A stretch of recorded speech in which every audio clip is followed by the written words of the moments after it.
திவசம் தர்ப்பணம் என்று சொல்கிறார்களே, இதற்கு இரண்டிற்கும் இடையே உள்ள வேறுபாடு என்ன அப்படிங்கிறத பார்க்க போகிறோம். நேற்றைய தினம் பார்த்தோம்னா, புண்ணிய நதிகளிலே ஸ்நானம் செய்யும் பொழுது கண்டிப்பாக முன்னோர் வழிபாட்டினை மேற்கொள்ள வேண்டும் அப்படின்னு சொன்னோம். அந்த தீர்த்த கரையிலேயே குறைந்தபட்சம் ஒரு தர்ப்பணமாவது செய்ய வேண்டும் அப்படின்னு சொல்லியிருப்போம் இல்லையா? சார், தர்ப்பணம் மட்டும்தான் பண்ணணுமா, இல்லை திவசமாகவே பண்ணலாமா அப்படின்னு சொன்னால், இதற்கும் அதற்கும் என்ன வித்தியாசம் அப்படின்னு பார்த்தோம்னா, திவசம் அப்படிங்கிற அந்த வார்த்தைக்கு முதல்ல நம்ம அர்த்தம் என்னங்கிறது தெரிஞ்சுக்கணும். திவஸ் அப்படின்னு சொன்னால் ஆண்டிற்கு ஒரு முறை வருகின்ற அந்த விசேஷத்திற்கு திவஸ் அப்படின்னு பேர். திவஸ் அப்படின்னா, அதாவது இப்போ பார்த்தீங்கன்னா நார்த் இந்தியாவில் பார்த்தீங்கன்னா சுதந்திர திவஸ் அப்படின்பா. சுதந்திர திவஸ்ன்னு பார்த்தா சுதந்திர தினம் அப்படின்னு சொல்கிறா. அந்த திவஸ் அப்படிங்கிற வார்த்தையை தான் நம்ம என்ன நினச்சிட்டோம், ஷார்தம் அப்படின்னு சொல்கிறதுக்கு பற்றி திவசம் அப்படிங்கிற வார்த்தையை சொல்கிறோம். அது திவசம், அது திவஸ்ங்கிறது திவசமாகி அதனை திவசங்கிறோம். எங்கள் வீட்டில் திவசம் அப்படிங்கிறா. திவசம்னா என்ன அர்த்தம்? என்னுடைய தகப்பனாருக்கு ஆண்டிற்கு ஒரு முறை வரக்கூடிய அந்த வருடாந்திர திதியானது வந்திருக்கிறது. என்னுடைய தகப்பனாரினுடைய ஒரு இறந்த நாளானது வந்திருக்கிறது. தகப்பனாருடையோ அல்லது தாயாருடைய இறந்த நாளோ வந்திருக்கு. அம்மாவுக்கு ஷார்தம் அப்படின்னு சொல்லணும், அல்லது அப்பாவுக்கு ஷார்தம் சொல்லணும். அந்த ஷார்தம்ங்கிறத சொல்றதுக்கு பற்றி நம்ம திவசம் அப்படின்னு சொல்றோம். இந்த ஷார்தம் அப்படின்னு சொல்றோம் இல்லையா, இதனை செய்ய வேண்டும் என்று சொன்னால் அவரவருக்குரிய முறைப்படி முறையாக செய்து முடிக்க வேண்டும். அந்தணர்கள் என்று சொன்னால் அவர்களுக்கென்று ஒரு விதிமுறை என்பது இருக்கும். வைசியர்கள் என்று சொன்னால் அவர்களுக்கு ஒரு விதிமுறையானது இருக்கும். க்ஷத்ரிய வம்சத்தினர் என்று சொன்னால் அவர்களுக்கென்று தனியாக ஒரு விதிமுறை என்பது இருக்கும்.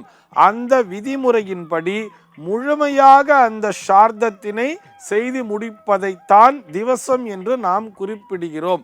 அதே நேரத்திலே தர்ப்பணம் அப்படின்னு சொன்னால், இந்த தர்ப்பணம் என்பது இந்த திவசத்திலே ஒரு முக்கியமான பகுதி, அவ்வளவுதான். அதாவது இந்த ஷார்தத்தினுடைய ஒரு முக்கியமான ஒரு பகுதி தான் தர்ப்பணம். நம்மளால் முழுமையாக ஷார்தம் பண்ண முடியலன்னா குறைந்தபட்சமாக அதிலே இருக்கக்கூடிய அந்த முக்கியமான பகுதியாகிய அந்த தர்ப்பணத்தை மாத்திரம் செய்துவிட வேண்டியது அப்படிங்கிறதுக்காக சொல்லியிருக்கா. அதாவது தர்ப்பணம் அப்படின்னு சொன்னால் எள்ளுஞ்சலம் அப்படின்னு சொல்கிறா இல்லையா, எள்ளும் நீரும் இறைப்பதற்கு பெயர்தான் தர்ப்பணம் என்பது. தர்பையிலே கையிலே கொண்டு அங்கே தர்பையில் ஒரு கூச்சம் மாதிரி செஞ்சு அதில் பித்ருக்களை ஆவாகனம் பண்ணி அதில் தர்பையை வச்சுண்டு எள்ளை வச்சுண்டு அந்த எள்ளோடு சேர்ந்து அந்த ஜலத்தை விடுறா இல்லையா, அதற்கு பெயர் தர்ப்பணம் என்று பெயர்.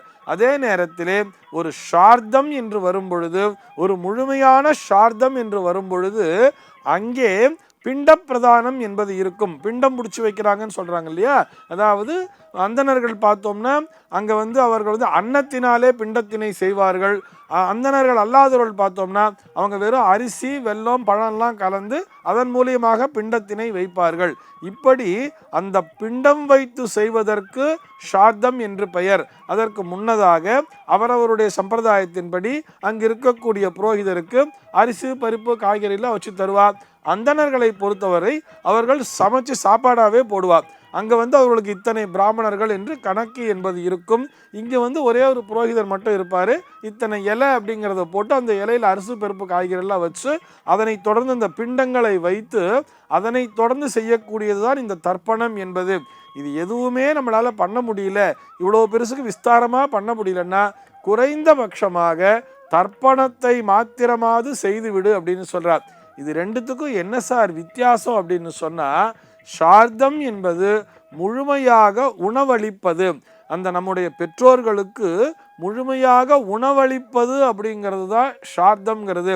என்னால் உணவு கொடுக்க முடியல அப்படின்னு வரும்பொழுது அந்த பசி நேரத்தில் நம்ம என்ன பண்ணுவோம், ஒரு சாப்பாடு போட முடியலங்கிற ஒரு சூழல் வரும்பொழுது அட்லீஸ்ட் ஒரு டீ சாப்பிட்டுக்கோ அப்படின்னு சொல்கிறோம் இல்லையா, அதுபோல் அவர்களுடைய அந்த பசியை போக்குகின்ற விதமாக ஒரு தாக சாந்தின்னு சொல்கிறா இல்லையா, ஒரு குடிக்கிறதுக்கு ஒரு தண்ணி கொடுக்குறோன்னு சொல்கிறோம் இல்லையா, அவ்வாறு ஒரு குடிப்பதற்கு ஒரு தண்ணீர் கொடுப்பதை போல, ஒரு தேநீர் கொடுப்பதை போல அதுதான் இந்த தர்ப்பணம் என்பது. நான் ஒரு உதாரணத்துக்காக உங்களுக்கு புரிஞ்சுக்கிறதுக்காக நான் சொல்கிறேன். எல்லோருமே முடிந்தவரை அந்த ஷார்தத்தினை முழுமையாக செய்ய வேண்டியது. இது முடியலை அப்படின்னு வரும்பொழுது, அதாவது நம்மளுடைய உடல்நிலை அதற்கு ஒத்து வரவில்லை அல்லது எனக்கு வசதி வாய்ப்புகள் போறவில்லை அப்படின்னு சொல்லி வரும்பொழுது அதே முன்னோரிடமே பிரார்த்தனையை வைத்து கொள்ள வேண்டியது. குறைந்தபட்சமாக இந்த தர்ப்பணத்தை செய்துவிட்டு அடுத்த ஆண்டு நான் கண்டிப்பாக உங்களுக்கு முழுமையான சார்தத்தினை செய்ய வேண்டும். அதற்கு ஏற்ற வகையிலே நீங்கள்தான் எனக்கு உடல் வலிமையும் அதுபோக பண வலிமையையும் நீங்கள்தான் எனக்கு தர வேண்டும். பொருளாதார ரீதியாகவும் நான் வலிமை பெற வேண்டும். நான் பண்ணுறதுக்கு தயாராக இருக்கேன். ஆனால் எனக்கு காலதேச சூழல்ங்கிறது ஒத்து வரலை. இது எல்லாத்தையும் ஒத்து வர்ற மாதிரி நீங்கள் தான் எனக்கு துணை இருக்கணும்னு சொல்லி முன்னோர்களிடம் பிரார்த்தனையை வைத்துக்கொண்டு குறைந்தபட்சமாக இந்த தர்ப்பணத்தை மாத்திரமாவது, அதாவது எள்ளும் தண்ணீரும் மாத்திரம் இறைத்து விட வேண்டியது. சார், நான் இங்கே கொடுக்குற எள்ளும் தண்ணி நீங்கள் ஒரு தீர்த்தக்கரையில் போய் ஒரு சார்த்தம் பண்ணு, அதாவது நீங்கள் இந்த ஒரு புனித நதிகளில் போய் ஸ்நானம் பண்ணும்போதெல்லாம் கூட நீங்கள் சார்த்தம் பண்ணலாம், தர்ப்பணம் பண்ணலான்னு சொல்கிறேன். நான் இங்கேருந்து விடுற தண்ணி அவங்களுக்கு எப்படி சார் போகும் அப்படின்னு சொல்லிடலாம் விதண்டாவாதம் பேசக்கூடாது. கண்டிப்பாக போய் சென்று சேரும். இப்படி யோசிச்சு பாருங்களேன். இங்கேருந்து வாட்ஸ்அப்பில் ஒரு மெசேஜ் அனுப்புகிறோம், ஒரு எஸ்எம்எஸ் அனுப்புகிறோம், எங்கேயோ அமெரிக்காவில் இருக்கிறவனுக்கு அடுத்த க்ஷணமே போய் சேர்ந்துருது அல்லவா? அதே போலத்தான் இந்த எள்ளு அந்த தர்பை அப்படிங்கிற ஒரு விஷயம் வச்சுருக்கோம் இல்லையா? இது ஒரு வாட்ஸ்அப் மூலமாக தான். அந்த தர்பை அப்படிங்கிறது தான் ஏரியல் அப்படின்னு சொல்கிறா. நம்முடைய தர்மசாஸ்திரமானது அந்த தர்பை தான் டிரான்ஸ்மிட் பண்ணுது, ப்ளஸ் ஏரியலாக இருந்து அப்சார்வும் பண்ணுதுன்னு சொல்கிறா. ஆக அந்த தர்பையிலே நாம் விடக்கூடிய அந்த தண்ணீரானது இந்த ஏரியல் மூலமாக அந்த டிரான்ஸ்மிட் ஆகி அவர்கள் எந்த லோகத்தில் இருக்கிறார்களோ அவர்களிடம் இந்த செய்தியை கொண்டு சேர்த்து விடுகிறது. இந்த செய்தி அப்படின்னு சொல்றதை விட நான் எஸ்எம்எஸ் அப்படிங்கிறதுக்காக உதாரணமாக சொன்னேனே தவிர, நாம் இங்கே எதனை கொடுத்தோமோ, நாம் இங்கே இறைத்த அந்த நீரானது கண்டிப்பாக அவர்களை சென்று சேர்ந்து விடுகிறது. அவர்களுடைய தாகத்தினை அது தீர்த்து விடுகிறது. இதிலே எந்த விதமான சந்தேகமுமே கிடையாது.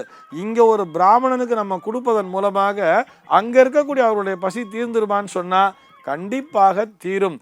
ஒரு போஸ்ட் ஆஃபீஸில் போய் நம்ம ஒரு மணி ஆர்டர் பண்ணுறோம், இங்கே போய் நம்ம பணத்தை கொடுக்குறோன்னு சொன்னால் அது எங்கே இருக்கோ அது அவங்களுக்கு போய் சேர்ந்துருது அல்லவா? இதே பணமாக அங்கே போகுது. அதே மாதிரி தான் இங்கே நம்ம இந்த பிராமணனுக்கு கொடுக்கக்கூடிய இந்த உணவானது, அந்த உணவிற்குரிய பொருளானது வேறு ரூபமாக அவர்கள் வசிக்கின்ற அந்த உலகத்திற்கு அவர்களை சென்று சேர்ந்து விடுகிறது. அவர்களுடைய பசியை அது போக்குகிறது. அதன் மூலமாக நமக்கு முன்னோர்களினுடைய ஆசி என்பது பரிபூர்ணமாக கிடைக்கிறது. முன்னோர்களினுடைய ஆசி கிடைத்தாலே நாம் நம்முடைய வாழ்விலே நிச்சயமாக வளமுடன் வாழ்வோம். இப்படி யோசிச்சு பாருங்களேன். இன்னைக்கு எல்லாருமே என்ன பண்றோம், ஏதோ பித்ருதோஷம் இருக்கு, முன்னோர்கள் சாபம் இருக்குன்னு சொல்லி ராமேஸ்வரம் போய் திலகோமம் பண்றேன், அங்க பண்றேன், இங்க பண்றேன், நம்ம வேணா அலையிறதை விட, அதாவது தும்ப விட்டுட்டு வாழை பிடிக்கிறதுன்னு சொல்லுவா. முதல்ல முன்னாடி இருக்கிறத விட்டுட்டு பின்னாடி போய் நம்ம எல்லாத்தையும் நான் பிராயச்சித்தம் பண்ணிக்கிறேன்னு அலையிறதை விட, நம்ம எந்த புனித தீர்த்தத்தில் போய் ஸ்நானம் பண்ணாலும் சரி, அங்கே நம்மால் முடிந்த வரையில் சார்த்தம் செய்ய பார்க்க வேண்டியது. அப்படி இல்லைன்னா குறைஞ்சபட்சமாக ஒரு தர்ப்பணத்தை செஞ்சிட வேண்டியது. அதே போல் அந்த வருடாந்திர திவசம் அப்படின்னு வருது இல்லையா, ஆண்டிற்கு ஒரு முறை வரக்கூடிய அவர்களுடைய நினைவு நாளன்று, அவர்களுடைய திதி என்று முடிந்தவரை உங்களுடைய சம்பிரதாயப்படி முழுமையாக அந்த சார்த்தத்தினை செய்ய வேண்டியது. செய்ய முடியலன்னு சொன்னால் அன்றைய தேதியிலேயே கண்டிப்பாக இந்த தர்ப்பணத்தை செய்துவிட வேண்டியது. நான் இதெல்லாம் விட்டு நான் போய் மாலை அமாவாசையில் கொடுத்துப்பேன், வருஷத்துக்கு ஒரு தடவை நான் போய் மாலை அமாவாசையில் கொடுத்துட்டா சரியாக போயிடும்னு நினைக்கிறதெல்லாம் நிச்சயமாக தவறுதான். மகாலய அமாவாசை நாளன்று நாம் மறந்து போனவர்களுக்குத்தான் நாம் செய்கிறோமே தவிர, நம்முடைய பெற்றோருக்கு என்று வரும் பொழுது அவரவருக்குரிய திதியிலே, அதாவது அந்த திவச நாளிலே கண்டிப்பாக செய்து விட வேண்டும். இதிலே எந்த விதமான சந்தேகமும் இல்லை. சர்வே ஜனாஹ சுகினோ பவந்து.